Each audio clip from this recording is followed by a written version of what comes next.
परंतु माझ्या शक्तीपेक्षा माझ्या आमदारकीपेक्षा हा मार्कडवाडीचा लढा महत्त्वाचा आहे। अनेक लोक बळी गेले असतील, अनेक लोकांचं लोकशाहीमध्ये नुकसान झाले असेल, पण मी संघर्षामधला माणूस आहे।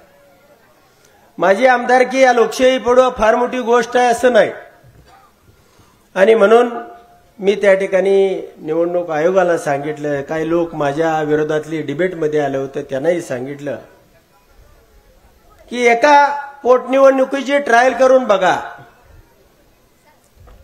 आणि हे काय मीडियामध्ये सांगण्यासाठी साहेब नाही, मी खरोखरचा राजीनामा देतोय।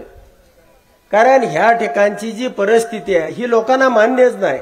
का कुणाला मान्य आहे? हात वर करून सांगा की असं मतदान होऊ शकतं आपल्या तालुक्यामध्ये।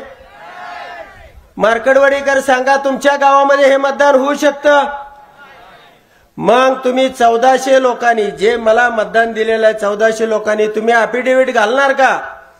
अफिडेव्हिट करून देणार का? मी निवडणुकीतल्या ग्रामसभेचे ठराव तर माझ्याकडे आलेलेच आहेत। मी साहेबांना एक